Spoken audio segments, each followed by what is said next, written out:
여러분 안녕하세요. 라이프 리빌딩 연구소입니다. 오늘은 네이버는 이런 글을 상위 노출시킵니다 라는 주제로 네이버 상위 노출 알고리즘에 대해서 한번 이야기를 해보도록 하겠습니다. 알고리즘 어려워요. 그런데 알아야 됩니다. 제가 지난 시간에 블로그 수익화는 5가지 방법이 있다고 이야기 드렸습니다. 애드포스트, 광고 제휴, 레퍼럴, 블로그 대행, 광고, 상품 판매 등이 있다고 했어요. 그리고 이 블로그 수익을 만들어낼 수 있는 가장 핵심적인 요소가 뭐다? 바로 트래픽이다. 트래픽을 만들어내는 거라고 했죠. 트래픽은 방문자 수를 의미합니다. 그리고 이 트래픽을 만들기 위해서는 상위 노출, EU 피드, 외부 유입 3가지 방법이 있는데 기본적으로 네이버 블로그는 상위 노출을 통한 검색 유입, 사람들이 검색했을 때 내 글이 뜨고 그 다음에 그 글을 클릭해서 내 블로그로 들어오게 만들어야 된다는 거예요. 그걸 트래픽을 만든다는 거거든요. 이게 네이버 블로그 방문자 수를 만드는 가장 비중 높은 방법이에요. 그래서 이거를 어떻게 할 수 있는지를 알아야 됩니다. 근데 우리가 우리 생각만으로는 이해할 수 없어요. 왜냐면 네이버가 어떤 글을 몇 등으로 노출시켜 줄 건지를 알고리즘으로 만들어 놨기 때문이에요. 자, 우리는 네이버의 고민을 먼저 살펴봅시다. 네이버 요즘 안 좋죠? 구글이랑 마이크로소프트 빙이 챗GPT랑 바드를 출시하면서 많은 검색 시장의 점유율을 뺏어갔어요. 지금 네이버 위태위태합니다. 아무튼 이런 상황 속에서 네이버는 항상 고민이 있을 거예요. 무슨 고민이 있을까요? 도대체 어떻게 해야 사람들의 검색을 충족시켜줄 수 있는 글을 상위에 노출시킬 수 있을까? 이게 네이버의 고민입니다. 왜냐? 누군가가 네이버를 통해서 검색을 했어요. 근데 검색 결과가 아무리 찾아도 만족스럽지 않아. 다 광고판이야. 짜증나. 그러면 사람들이 그 다음에 네이버를 이용할까요? 이용 안 한다는 말입니다. 그렇기 때문에 네이버는 기본적으로 사람들의 검색을 충족시켜줄 수 있는 글을 상위에 노출시켜야 돼요. 그럼 어떻게 하느냐? 어떻게 사람들의 검색 욕구를 충족을 시켜줄 것이냐? 첫 번째는 어떤 섹션을 먼저 노출시켜줄 것인가? 입니다. 네이버는 섹션이 굉장히 많아요. 뷰, 이미지, 지식인, 뉴스, 인플루언서, 동영상, 쇼핑, 지도, 백과사전, 도서, 뮤직, 오디오 클립, 어학사전, 학술정보 총 14개의 섹션이 있습니다. 근데 내가 어떤 키워드로 검색을 했을 때 이 섹션의 배치 순서를 어떻게 할 것이냐, 이게 네이버의 첫 번째 고민이에요. 예를 들면 사람들이 어떤 사진을 찾는 것 같아요. 손흥민 사진 이렇게 검색해요. 그러면 당연히 이미지를 먼저 띄워줘야 되겠죠. 그런데 예를 들면 어디 방문한 후기 이런 거 하면 어디를 띄워줘야 돼요? 뷰테를 먼저 띄워줘야 된다는 겁니다. 그래서 키워드마다 이 섹션의 순서가 달라요. 이거를 이해해야 돼요. 이걸 이해하지 않고 뷰 섹션이 예를 들면 꼴등이야. 꼴등. 노출되지도 않아. 그런데 이거를 내가 뷰탭에서 1등 먹었다고 막 잘난 척하고 있어. 그럼 무슨 의미가 있어요? 방문자 수가 만들어지지 않는데. 그렇기 때문에 이 섹션을 먼저 이해해야 됩니다. 어떤 키워드를 검색했을 때 섹션 배치 순서가 어떻게 되는가, 이거를 이해해야 돼요. 자, 잘 보세요. 청년 월세 특별 지원이라고 누군가 검색을 했어요. 섹션의 순서를 보세요. 복지로 웹사이트가 맨 먼저 뜨죠. 그 다음에 청년 월세 한시 특별 지원이라는 국토교통부에서 운영하고 있는 프로그램에 대한 내용이 뜹니다. 그리고 뭐가 떠요? 이거는 스마트 블럭이에요. 스마트 블럭에 대해서는 이따가 한 번 더 이야기할게요. 스마트 블럭이 뜨고 그 중에서도 청년 월세 특별 지원 신청, 이게 하나의 섹션으로 이렇게 묶여 있죠. 그 다음에 청년 월세 특별 지원 기간이 하나의 섹션으로 묶여 있어요. 그 다음에 인플루언서 섹션이 나옵니다. 그 다음에 청년 월세 특별 지원금, 또 스마트 블럭이 나와요. 그 다음에 지식인이 나와요. 이런 식으로 웹사이트가 나와요. 이런 식으로 나온단 말이죠. 뷰탭 어디 있어요? 없죠. 뷰탭 없어요. 그런데 내가 뷰탭에서 1등을 하면 뭐 하냐고요. 이 키워드로. 지금 뷰탭에서 1등하는 키워드 봐볼까요? 뷰탭. 이 사람이에요. 청년 월세 한시 특별 지원 신청 방법 조건은. 여기서 1등 하면 뭐 할 거냐고. 여기서 1등 하면 이 글은 여기에 나오질 않는데, 여기 1페이지에 나오질 않는데 저거를 1등하면 뭐 하냐고요. 아무런 의미가 없다라는 거예요. 그래서 내가 글을 쓸 때 이 키워드의 섹션 배치 순서는 어떻게 되는지 알아야 된다는 겁니다. 여기서 조금 더 들어가 볼까요? 청년 월세 특별 지원 후기 이렇게 써볼까요? 아, 보세요. 그러면 바로 뷰 섹션이 나옵니다. 왜냐? 이런 후기성 키워드들은 어떤 정보를 전달하는 게 아니라 누군가가 직접 경험을 해야 쓸 수 있는 거기 때문에 뷰 섹션의 특징을 가장 잘 나타내주는 키워드란 말이에요. 그러니까 여기에다가 후기만 붙여도 뷰 섹션이 나와요. 그러면 내가 제목을 지을 때, 아, 내가 청년 월세 특별 지원이라는 키워드로는 검색했을 때 내 글이 노출되지 않을 확률이 200%에 가깝구나. 그러니까 나는 청년 월세 특별 지원 후기라는 키워드를 써서 뷰 섹션이 가장 먼저 나오니까 여기서는 꼭 1등을 하지 않아도 1, 2, 3, 4, 5, 6, 7등 이내에 내가 혹시 들 수 있다면 내 글이 상위 노출 될 수 있겠구나. 이렇게 생각을 해야 된다는 거예요. 무슨 말인지 이해되시죠? 이 상태에서 이제 우리는 어떤 걸 알아야 되느냐. 이 섹션별로도 순위를 정해줄 거 아니에요. 뷰 섹션에서는 어떤 글을 1등으로 띄워주고 어떤 걸 2등, 3등으로 띄워준다. 순서를 정하는 알고리즘이 또 있어요. 그래서 우리는 그 알고리즘을 알아야 돼요. 그 알고리즘은 계속 발전하고 있습니다. 리브라, 소나 이거는 과거가 되어버렸고요. 현재는 C랭크, 다이아, 지식스니펫, 스마트블록 등이 있습니다.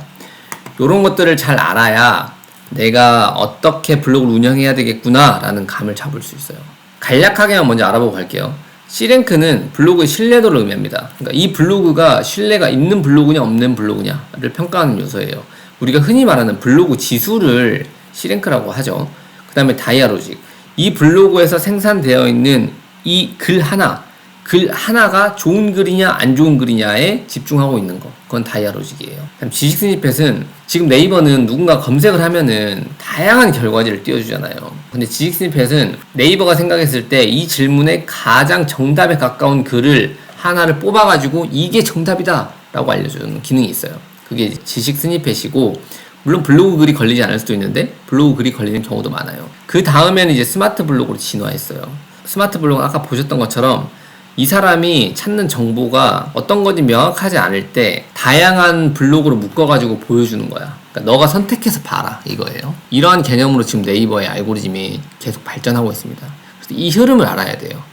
하나씩 살펴볼게요. 먼저 C랭크예요. C랭크는 뭐다? 블로그의 신뢰도다. 신뢰도는 어떻게 평가할까? 개념도는 이래요. 첫 번째는 맥락, 두 번째는 내용, 세 번째는 연결된 소비 생산이라고 합니다. 중요하지 않아요. 왜냐면 뒤에 거가 더 중요하거든요. C랭크를 평가할 수 있는 요소. 너의 블로그가 신뢰도가 있는 블로그인지 신뢰도가 없는 블로그인지 내가 평가할 거야. 근데 뭘로 평가한다? 이 6가지 요소로 평가할 거야. 이렇게 다 네이버가 공개하고 있습니다. 첫 번째는 블로그 컬렉션이에요. 이거는 블로그 문서의 제목 및 본문, 이미지, 링크 등을 구성하는 기본 정보를 참고해 문서의 기본 품질을 계산한다. 그러니까 이 블로그에서 발행되고 있는 글들이 좋은 글이냐 아니냐를 평가한다는 거죠. 이 좋은 글이냐 아니냐를 평가하는 요소는 또 특허에도 많이 나와 있는데 기본적으로는 이거 굉장히 상식적이에요. 제목, 본문, 이미지, 링크 등이 다 한 가지 이야기를 하고 있어야 돼요. 예를 들면 제목에다가는 A라는 걸 이야기하고 있는데 본문 내용은 B를 이야기하고 있고 이미지는 C를 이야기하고 있고 링크는 D를 이야기하고 있어요. 하나도 안 맞잖아. 그럼 이거 좋은 글이 아니죠. 그래서 이 블로그 컬렉션은 문서의 제목, 본문, 이미지, 링크 등이 하나의 동일한 주제로 이야기를 하고 있어야 된다 라는 걸 의미합니다. 두 번째 네이버 TV예요. 네이버 TV는 인물, 영화 정보 등에서 네이버에서 보유한 콘텐츠 DB를 연동해 출처 및 문서의 신뢰도를 계산한다 라는 거죠. 예를 들면 이런 거예요. 내가 네이버에 인물 정보가 등록되어 있는 사람이에요. 그리고 그 사람의 아이디에서 내가 블로그를 운영을 합니다. 그럼 어때요? 네이버 DB에 이 사람은 약간 신뢰도가 있는 사람으로 이미 등록이 되어 있는 거예요. 검증이 된 사람이잖아요. 근데 이 사람이 그것과 관련된 내용을 적어요. 그럼 어때요? 당연히 신뢰도가 높은 글로 평가를 할 수 있겠죠. 왜냐면 공인이잖아요. 그런 식으로 네이버가 가지고 있는 DB에서 이 블로그가 어떤 공신력이 있는 블로그다. 그렇게 하면은 유리할 수 있고 이 블로그의 지수를 높게 평가할 수 있다는 겁니다. 다음은 서치로그예요. 서치로그는 검색 로그 데이터를 이용해 문서 및 출처의 인기도를 계산한다는 거예요. 인기도. 이런 거예요. 네이버에서 누군가 검색을 해. 근데 A라는 글을 봤어. 개판이 안 읽어. 나와요. B라는 글을 봤어. 광고에 안 읽어. C라는 글을 읽어요. 이 글 좋다. 내가 찾는 문서였어. 이렇게 계산을 해요. 그럼 그 문서는 어떤 문서가 된다? 인기도가 높은 문서가 된다는 겁니다. 그리고 네 번째는 체인스코어예요. 체인스코어는 웹문서 사이트, 뉴스 등 다른 출처에서의 관심 정도를 이용해 신뢰도와 인기도를 계산한다는 걸 의미해요. 이거는 뭐냐? 누군가가 내 블로그 링크를 가지고 가가지고 자기 외부 사이트에다가 출처는 여기입니다 하면서 글을 남겼어요. 근데 그 사이트에서 이제 내 블로그로 유입이 된 거야. 그럼 어때요? 신뢰도가 높다는 거예요. 인기도가 많다는 거죠. 사람들이 공유해 가고 퍼가고 좋아요 누르고 이런 것들 하는 거 다 좋은 점수를 받을 수 있는 거잖아요. 이런 것들을 한 대 묶어서 체인스코어다 라고 이야기를 합니다. 다섯 번째는 블로그 액티비티예요. 블로그 액티비티는 블로그 서비스에서 활동 지표를 참고해 얼마나 활발한 활동이 있는지, 얼마나 활발한 활동이 있는 블로그인지를 계산한다는 거예요. 계산할 수 있는 요소는 여러 가지가 있겠죠. 근데 기본적으로 블로그는 어떤 서비스죠? 글을 쓰는 서비스예요. 그렇기 때문에 글을 많이 쓸수록 글을 많이 쓰지 않는 블로그보다 당연히 C랭크가 높을 수밖에 없습니다. 이게 바로 1일 1포스팅을 하면 블로그가 빨리 성장할 수 있다는 것의 근거예요. 액티비티가 높은 블로그가 당연히 더 좋은 평가를 받을 수밖에 없습니다. 여섯 번째는 블로그의 에디터 주제 점수예요. 이거는 한 가지 주제에 집중해야 된다는 걸 의미하거든요. 네이버는 누군가 글을 발행하잖아요. 블로그가. 그럼 딥러닝 기술을 이용해가지고 그 글의 주제를 분류를 해요. 이거는 경제글이다. 이거는 여행글이다. 이렇게 분류를 한다는 거죠. 근데 그렇게 분류한 글들이 이 블로그에 한 가지 주제로만 쌓여있어. 이 블로그에 한 가지 주제로만 쌓여있어. 어떤 사람은 경제글만 계속 쓰고 어떤 사람은 여행글만 계속 써요. 그러면은 한 가지 주제에 집중한 블로그에게 좀 더 높은 신뢰도를 준다는 거예요. 왜냐면 좀 더 전문성이 있을 가능성이 높으니까요. 경제글만 계속 쓰는 사람이랑 경제, 일상, 맛집, 여행 뭐 이런 거 다 쓰는 사람이랑 보면 경제 분야에서는 누가 더 전문가예요? 당연히 경제 분야만 쓰는 사람이 더 전문가라고 생각하겠죠. 그래서 블로그 주제를 한 가지로 결정해가지고 운영하는 게 좋다라고 이야기 드릴 수 있을 것 같아요. 그런데 이런 C랭크가 굉장히 여러 가지 요소를 가지고 평가를 하는데 문제점이 있어요. C랭크만 높으면은 이 글이 개판이어도 상위 노출이 된다는 거죠. 이런 거예요. 예를 들면 초등학생이 블로그를 오랫동안 운영했다고 해볼게요. 경제 분야에 대해서 블로그 글을 오랫동안 써왔다고 해볼게요. 근데 어떤 전문가는 이제 블로그 시장에 진입했어요. 이 사람은 글이 쌓여있는 게 없어요. 하지만 이 사람이 쓰는 글은 굉장히 전문적이겠죠. 이 글이 종합소득세에 대한 글을 작성을 했다고 생각을 해봅시다. 얘는 대충 썼어요. 얘는 열심히 썼어. 이 사람이 C랭크를 놓고 이 사람은 C랭크 낮아요. 그러면 누구의 글이 노출된다? 이 사람의 초등학생이 쓴 글이 노출된다는 거예요. 그러면은 이 사람 글을 읽은 사람들은 네이버에 대해서 신뢰도를 잃겠죠? 그러니까 네이버는 전문가들이 쓴 퀄리티 높은 글, 사람들이 정말 읽고 싶은 글이 상위 노출되게 하게끔 알고리즘을 보완을 했습니다. 그게 바로 다이아로직이에요. 다이아로직도 사실 근데 C랭크의 요소 중에서 한 가지가 있었어요. C랭크 요소 중에서 서치 로그라는 게 있었죠. 서치 로그, 네이버 검색 이용자의 검색 로그 데이터를 이용해 문서 및 문서 출처의 인기도를 계산한다 라고 했어요. 근데 이거를 좀 더 강화한 거예요. 그러니까 사람들이 좋아하는 글을 상위 노출을 시켜주겠다는 거죠. 이 표를 보면서 이해를 해보면 돼요. 검색 사용자들이 네이버에서 이렇게 검색을 했어요.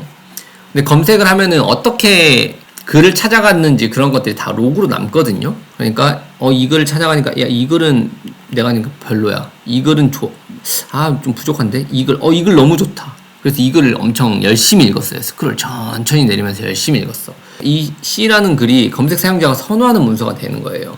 그리고 이런 문서를 다이아 모델한테 학습을 시켜요. 인공지능한테. 야, 이 키워드로 검색했을 때 이런 형태, 이런 내용으로 구성되어 있는 글이 좋은 글이야. 알았지? 너 이거 공부해. 그리고 다음에 이 키워드로 누군가 글을 발행하면은 이 글과 유사한 형태로 쓴 글에게 점수를 좀 더 줘. 알았지? 이렇게 교육을 하는 거예요. AI로 강문서에 다이아로직을 적용을 합니다. 그럼 이게 서비스 로고에 저장이 되겠죠? 그러면은 그 다음에 누군가 글을 썼을 때 C랭크를 통해서 출처를 판단을 해요. 그러니까 이거는 신뢰도 있는 블로그에서 나온 글입니다.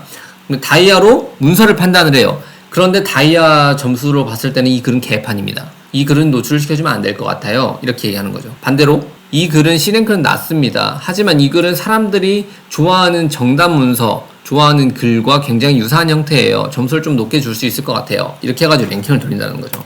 자, 예를 들어 봅시다. 이 사람은 C랭크가 50점이야. 근데 글을 개판으로 썼어요. 그래서 다이아가 30점. 이 사람은 C랭크가 낮아. 40점이야. 근데 글을 잘 썼어요. 네이버가 생각하는 정답 문서에 가까운 글을 썼어요. 그럼 45점이야. 그러면은 누가 이긴다? 이 사람이 이긴다는 겁니다. 이 사람은 80점, 이 사람은 85점이니까.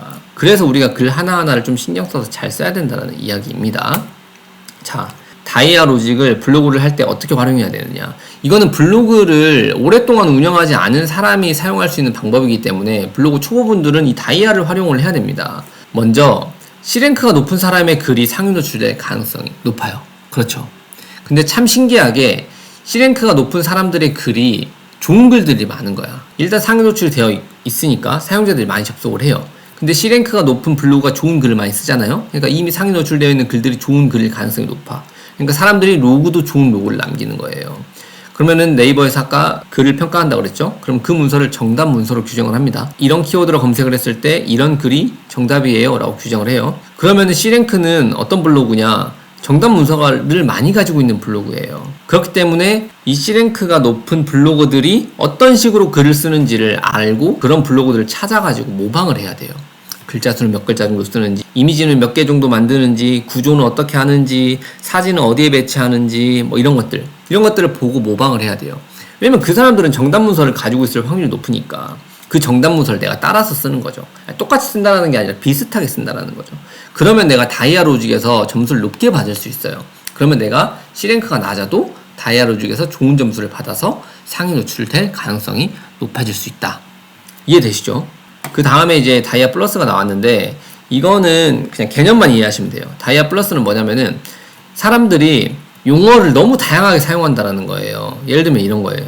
블로그를 하는 사람들은 댕댕이 이렇게 사용을 해요. 근데 사람들은 검색을 할 때는 댕댕이 먹이, 댕댕이 음식 이렇게 검색하지 않죠. 강아지 먹이, 강아지 음식 이렇게 검색한단 말이에요.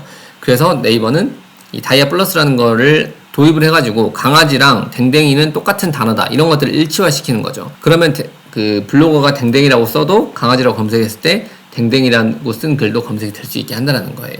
이걸 통해서 우리가 내릴 수 있는 결론은 다양한 단어를 사용을 해야 된다. 유사한 의미를 가진 다양한 용어를 사용하면 좋다. 이렇게 이해하시면 되고요. 그다음 추가적으로 구체적인 정보를 작성하는 게 좋다라고 이야기를 할 수 있는데 예를 들면 맛집 리뷰를 할 때 메뉴, 가격, 위치, 주차 정보 뭐 이런 것들 되게 구구절절한 내용들까지도 정보를 작성해 주는 것이 훨씬 좋다라고 생각을 하시면 될 것 같아요. 그 다음에 지식 스니펫.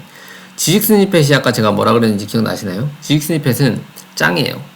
내가 짱이다. 그러니까 네이버에서 뽑은 가장 좋은 글이다 라는 거죠. 예를 들면 내가 네이버 인플루언서 조건이라고 검색을 했어요.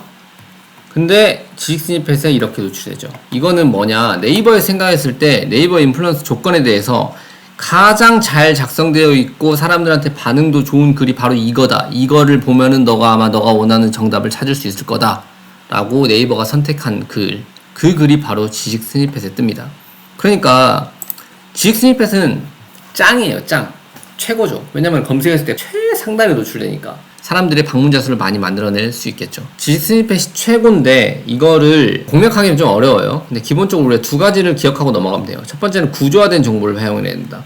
구조화된 정보는 문장형, 리스트형, 테이블형 이 세 가지가 있어요. 그게 무슨 의미냐면은 이렇게 수준을 맞춰가지고 쓰라는 겁니다. 이거는 소제목으로 쓰고 소제목, 내용, 소제목, 내용, 소제목, 내용 이런 식으로 쓰라는 거예요. 또 패턴도 있어요. 꼭 소제목이 아니더라도 이런 인용구를 활용해가지고 제목 형태로 활용하는 방법도 있겠죠. 그 다음에 리스트를 사용하는 것도 있어요. 리스트, 헤딩 리스트, 살균 효과, 이렇게 비슷한 유사한 형태로 글을 구조화해서 만들어서 작성을 하는 거, 이게 좀 더 유리하다는 거고요. 두 번째는 정확하고 디테일한 정보를 사용해야 된다는 거예요. 이게 네이버 특허에 나오는 내용인데 이거 보면은 이 정도로 구체적으로 써야 된다고 라고 생각할 수도 있어요. 접근성 및 물리적 조건들, 방문의 일부는 약 100걸음의 계단만으로 이동 가능, 18세 이상, 너드들을 위한 명소다. 방문 비용은 얼마다, 몇 % 할인 가능하다, 아이들이 학교 간 시간대에 방문해라, 장마철에는 가지 마라, 봄바닥에는 매우 혼잡한다. 굉장히 디테일한 정보들을 넣고 있죠. 이런 정보들을 선호한다는 겁니다. 근데 이렇게 하기 위해서는 뭐가 중요하냐면은 글자 수가 중요해요. 글자 수가 충분해야 됩니다. 그래야 정확하고 디테일한 정보들을 넣을 수 있을 테니까요. 이 두 가지를 우리가 지식 스니펫에서 뽑아낼 수 있다 라고 이야기 드릴 수 있을 것 같고요. 마지막은 에어서치랑 스마트 블로그예요. 이거는 네이버가 이제 최근에 적용을 하고 있고 이를 적용하는 키워드들이 많아지고 있어가지고 초보 블로거들한테는 이게 좋은 기회가 될 수도 있어요. 이게 생긴 이유가 뭐냐면 탐색형 검색자가 등장했기 때문입니다. 탐색형 검색자. 탐색형 검색자라는 게 뭐냐면은 예전에는 사람들이 정답을 요구하는 질문을 던졌어요. 네이버에. 예를 들면 캠핑이라고 검색하지 않았다는 거죠. 대전 캠핑 카페 이렇게 검색을 했어요. 그럼 대전에 있는 캠핑 카페를 알려줘 라는 거잖아요. 근데 이제 이렇게 검색해요. 캠핑. 그럼 네이버 스트레스 받겠죠. 도대체 뭘 알려달라는 거냐. 답을 내줄 수가 없잖아요. 그래서 네이버는 이제 이렇게 바뀌었습니다. 너가 캠핑으로 검색했어? 그래, 알았어. 너랑 지역, 나이, 성별이 똑같은 사람들이 캠핑으로 검색했을 때 가장 선호했던 주제들을 내가 열거를 해줄 테니까 이 중에서 너가 찾아서 봐라. 이렇게 알려주는 거예요. 캠핑으로 검색을 하면 캠핑 카페, 캠핑 온풍기, 캠리니, 캠핑 준비물 리스트, 중고 캠핑카, 캠핑 테이블 이렇게 알려주는 거죠. 너랑 지역, 나이, 성별이 똑같은 사람이 이런 거 가장 많이 찾았어. 그러니까 너가 원하는 정보는 아마 이 중에 하나 있을 거야. 선택해서 봐라. 이렇게 한다는 거예요. 이게 스마트 블럭이에요. 롱테일 키워드, 숏테일 키워드라고 하거든요. 롱테일 키워드는 이렇게 꼬리가 긴 거예요. 이게 머리면은 꼬리가 길어. 캠핑에다가 이렇게 꼬리가 긴 거. 이게 롱테일 키워드고, 숏테일 키워드는 캠핑, 이런 식으로 꼬리가 짧은 거. 이걸 숏테일 키워드라고 하는데, 롱테일 키워드를 사용을 해야 돼요. 그러니까 좀 더 디테일하게 딥하게 들어가야 된다는 거죠.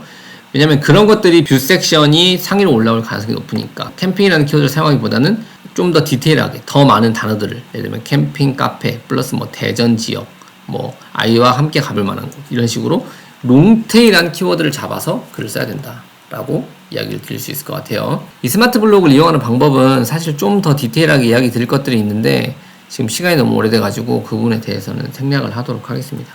자, 지금까지 알려드렸던 내용을 한 번에 정리해볼게요. 첫 번째, C랭크. C랭크는 뭐다? 블로그의 신뢰도다. 블로그의 신뢰도는 6가지 요소로 평가를 한다. 그리고 그 평가 요소들은 뭐 여러 가지가 있었죠. 뭐. 근데 그 기본 핵심은 내가 좋은 글을 써야 된다라는 거예요. 좋은 글을 써야 된다. 사람들이 좋아하는 글을. 그리고 주제는 한 가지로 통일을 해야 된다.